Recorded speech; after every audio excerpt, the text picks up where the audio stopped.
মন দিয়ে শোনো, শীতকাল মানে শুধু কম্বল জড়িয়ে ঘুমিয়ে থাকা না, শীতকাল মানে নিজেকে গড়ে তোলার সেরা সময়। কারণ কেন জানো? এই সময়ে মানুষ অলস হয়, ঘুম বেশি পারে, কাজ পিছিয়ে দেয়। আর ঠিক এই সময়ে তুমি যদি মানুষের থেকে আলাদা হও, তাহলে তুমি এক ধাপ এগিয়ে থাকবে। আজ আমি তোমাকে বলবো কিভাবে চললে তোমার জীবন বদলাতে শুরু করবে। নাম্বার 1, দেরি করে ঘুম থেকে ওঠা বন্ধ করো। শীতের সকালে ঘুম সবচেয়ে বেশি মিষ্টি লাগে, কিন্তু মনে রাখো, যে সময়ে সবাই ঘুমায় সেই সময়টাই তুমি জাগো, তাহলে এগিয়ে যাবে। ভোরে ওঠো, অন্তত 30 মিনিট আগে। ফোন হাতে না নিয়ে নিজেকে একটু সময় দাও।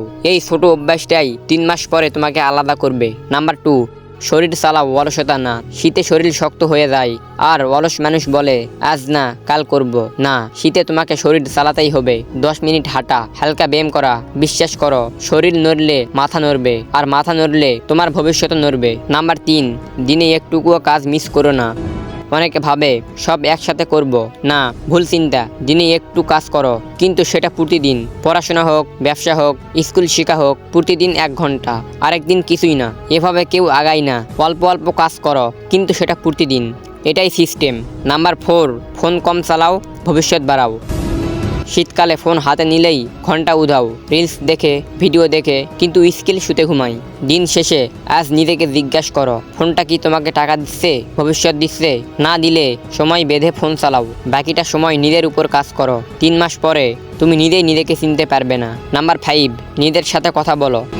প্রতিদিন রাতে নিজেকে একটা প্রশ্ন করো, আজ আমি কি শিখলাম, আজ আমি কি ঠিক করলাম, আজ আমি কি ভালো করলাম। যে মানুষ নিজের সাথে কথা বলতে পারে, সে মানুষ একদিন পুরো পৃথিবীকে চেঞ্জ করতে পারে। শোনো, এই শীতকালটা তোমার জীবনের টার্নিং পয়েন্ট হতে পারে।